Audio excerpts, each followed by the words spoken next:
হাতের কাছে কলা কৌশল, ওরে হাতের কাছে কবিতা লেখার কলা কৌশল, আমি একদিনও না কিনিলাম তারে।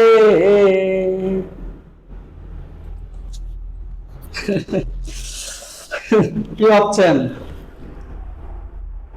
পুরান পাগলে ভাত পায় না, নতুন পাগলের আমদানি, এই তো। মজা করলাম, মস্কারা। দেখ, বই বিক্রির একটা বিজ্ঞাপন ধরতে পারেন। তো যাই হোক, এখন আলোচনা করব বইকা.com। আমরা এই বই বিক্রি করতে গিয়ে মানে যত কমেন্ট পেয়েছি, হাজার হাজার, এদের বিপক্ষে হাজার হাজার কমেন্ট। তো তারা অনেক বোঝে, অনেক ভালো, অনেক শিক্ষিত, অনেক উচ্চ লেভেলের, এবং মানে অনেক, তাদের জ্ঞান গরিমা সবকিছুই অনেক। তারপরে তারা বিষয়টা জানে না, এই জন্য বলে।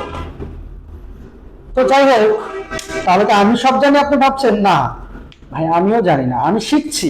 আমি একজন ছাত্র, কবিতার একজন ছাত্র, আমিও শিখছি। আপনারা বলবেন, আমি শুনবো, আমি বলবো, আপনারা শুনবেন, আপনাদের কাছ থেকে আমি শিখবো, আপনার কাছ থেকে আপনারা আমার কাছ থেকে আপনারা শিখবেন।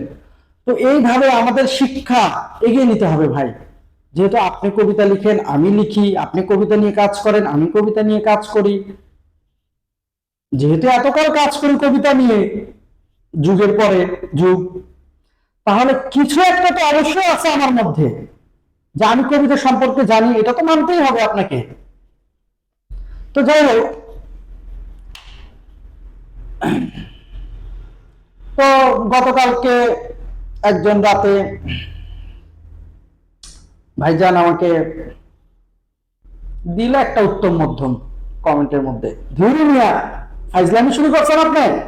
হ্যাঁ, কবিতা লেখার কলা কৌশল, কবিতা লেখার নিয়ম কানুন ছাড়া কবিতা নেই, কি পাইছেন আপনি এইসব?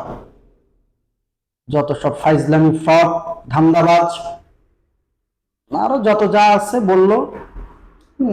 সবাই দেখলো কমেন্ট, কোনো সমস্যা নাই ভাই, গালি দেন, লাথি দেন, উস্কা দেন, যা মন চায় করেন, কিন্তু সত্য বই মিথ্যা তো আর বলতে পারবো না ভাই। আল মাহমুদ কি বলছেন, কবি নজরুল কি বলছেন ভাই, কি এরকম কথা বলছেন যে ছলনা জানি না, প্রতারণা জানি না, ধাপ্পাবাজি জানি না, এই জন্য কোনো ব্যবসা আমি করিনি, কবিতা লেখার কাজে হাত দিয়েছি। তে ভাই, যত যাই বলেন, আপনাদের মতের গিয়ে, মতের অধীনে গিয়ে আপনাদের মত প্রকাশ, হ্যাঁ ভাই আপনি ঠিক বলছেন, ওগুলো বলতে পারবো না ভাই। আপনি বই নিয়ে ব্যবসা করি, বই বিক্রি করি, কবিতা লেখা শিখাইতে আসছি, মাস্টার যত যা গালি গালাজ যা আছে করেন, কোনো অসুবিধা নাই। আমি স্বেচ্ছায় বারবার এক কথাই বলতেছি ভাই, কি ব্যবসায়ী বইটা দেখাবো, একবার লাইভ দেখাবো, কত ডলার খরচ হয়, কত বই বিক্রি করে, কয় টাকা দেন, মানে যারা কিনেছে 1800 জন, আর 200 কপি হাতে আছে, এটা গেলে আবার 1000 দিব মুদ্রণ। তো যাই হোক, তো ডলার খরচ করে আমি আপনাদের নিয়ে আসি, আমাকে গালি দিয়ে আপনারা চলে যান, কোনো সমস্যা নেই। খাল কেটে কুমির আনতেছে, এবং এই কুমিরকে বসে আনার জন্য যাবতীয় যা করা লাগে আমি করে যাচ্ছি, চেষ্টা তো করতে হবে, ফল পাই বা না পাই, চেষ্টার কোনো ত্রুটি নেই। দেখ, পবন ভাই কি বলছে, প্রচেষ্টার মৃত্যু নেই, তাহলে আমি যে চেষ্টা করছি এটারও মৃত্যু নেই, এটাও আমি বিশ্বাস করি। তো উনি বললো, উনি তো বললো তা তো আপনাদের বললাম। তো আমি বললাম যে ভাই, উনি বললো লালন তো অশিক্ষিত ছিল, বাউল সাধক লালন শাহ, সে অশিক্ষিত ছিল, সে কলা কৌশল কই পাইল, সে নিয়ম কানুন কোথায় পেল, সে তো বই পুস্তক পড়ে নাই। হ্যাঁ, আপনি কি জবাব দিবেন এটা? আর এরকম আরো অনেকজনের নাম বললো, তারা তো কিছুই জানে না, তারা তো পাশে কবি হয়ে গেছে, প্রতিষ্ঠিত কবি, তারা তো কিছুই জানে না। আপনি এগুলো কি পাইছেন, কি শুরু করছেন, নতুনদের মাথা চিবিয়ে খাচ্ছেন? তো এরকম আরো যা যা আসে এরকম করে বললো। আচ্ছা, তো সব বিষয়ে যদি উত্তর দিতে যাই, তাহলে সকাল থেকে শুরু করে একেবারে রাত পর্যন্ত আমার বকবক করতে হবে। তো বেশি বিষয় না যাই, ধীরে ধীরে ধীরে ধীরে শুধু লালন শাহর বিষয়টা নিয়ে আমরা আসি। এরকম লালন শাহ কমেন্ট এরকম আরো শত শত করছে, বইয়া.com, নব সাহিত্য প্রকাশনী পেজ, আরো যা যেগুলো বই বিক্রির আমরা পেজে অ্যাড দিয়েছি, বিজ্ঞাপন দিয়েছি, বুস্ট করেছি, আপনি দেখতে পারেন। তো যাই হোক, লালন শাহ বাউল সাধক, তার মানে কি? যে ব্যক্তি আমাকে লালন শাহ উদাহরণ দিল সে তো কিছু শিখে না, তার মানে সেও কিছু শিখবে না, সে যা পারে ওইটাই বলবে। আর যদি গায়েবী ভাবে কোনো ভাবে যদি তার উপরে নাজেল হয়ে যায় সৃষ্টিকর্তার তরফ থেকে কবিত্ব গুণ, কবিতা লেখার গুণ যদি কোনো মতে ভিতরে নাজেল হয়ে যায়, এই সাধনা সে করতেছে এবং একরকম সেও কিছু শিখবে না লালন শাহর মতো। আচ্ছা, ওনার ধারণা এটা, মানে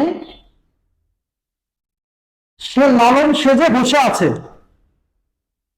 সে লালন সেজে বসে আছে। চিন্তা করেন, চিন্তা করা যায়? আর ভাই আপনি কোথায় আর লালন কোথায়?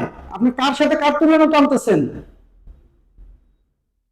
লালন কি জন্মের পরে লালন শাহ হয়ে গেছে, বাউল সাধক হয়ে গেছে? সাধক কি? সাধনা। আপনি কবি হতে চান, আপনি কবি হয়েছেন, লিখছেন, তাহলে আপনি সাধনা করে কই? এই যে আমি কষ্ট করে লিখছি রাত জেগে, এটা কি সাধনা ভাই? হ্যাঁ, এর পিছনে সাধনা কই আপনার? এটা তো রাত জেগে, এর পিছনে যে এই যে কবি হলেন, এটা সাধনা কি কি করছেন? আপনি কি কি সাধনা করেছেন? বাউল সাধক তো লালন শাহ, সে তো সাধনা করেছে, বাউল সাধক, সে তো সাধনা করে শ্রেষ্ঠ বাউল সাধক হয়ে গেছে। শুধু লালন শাহর উদাহরণ টানলেন, লালন শাহ যে এতদূর আসলেন, কিভাবে আসলেন, তার পেছনের পরিশ্রম সাধনা দেখবেন না? তার তো গুরু ছিল, আপনার গুরু কে? তাকে তো হাতে বুঝিয়ে দিয়ে শিক্ষা, প্রশিক্ষণ, দীক্ষা যা বলেন, গাইডলাইন সব দিয়ে তার গুরু তাকে সব দিয়েছে। তারপরে সে আস্তে আস্তে আস্তে আস্তে একটা পর্যায়ে চলে গিয়েছে। তাহলে আপনার গুরুটা কে? নাই, আপনার কোনো গুরু নাই। তো কবিতা লেখার ক্ষেত্রে আপনার একজন গুরু দরকার ভাই, যে জানে, যে বোঝে। কোন প্রতিষ্ঠিত কবি হতে হবে তাকে, আমাকে মহাকবি হতে হবে তারপর আপনি আমার কথা শুনবেন তা না। কি হলে কবিতা হয়, কি হলে কবিতা হয় না, কিভাবে কবিতা হয়, এইসব বিস্তারিত বিষয় যে জানে, যে বোঝে, হোক সে ছন্দ বিশেষজ্ঞ, হোক সে বাংলা সাহিত্যের অধ্যাপক, যে কেউ হোক, সে পথের কোনো লোক, বোঝে বিষয়টা খুঁটিনাটি সব, আপনি তার কাছে দীক্ষা নিতে পারেন। সে আপনাকে হাতে কলমে ধরে দেখিয়ে দিবে, এইভাবে এইভাবে কবিতা হয়, এই এই থাকে, এই থাকে না। ভাই একটা জিনিস সবসময় মনে রাখবেন, আমরা এখানে কোনো সাধারণ রচনা নিয়ে কথা বলতে আসিনি, আমরা এসেছি কবিতা নিয়ে কথা বলতে। আমরা কোনো কাজ নিয়ে কেলমা দেখাইতে আসি নাই, আমরা এসেছি কবিতা নিয়ে, হিরে নিয়ে, হিরে হিরে নিয়ে কথা বলছি আমরা। আপনি লালন শাহ সেজে বসে আছেন, আপনার পেছনে কোনো সাধনাই নাই, আপনার কোনো গুরুই নাই, আপনি লালন সেজে বসে আছেন। হইল? ভাই এসব বাদ দেন, বাদ দিয়ে লালন শাহ কি করছে তার জীবনী ঘাটেন, দেখেন সে কিভাবে গেছে, এগুলো বোঝেন, চেষ্টা করেন।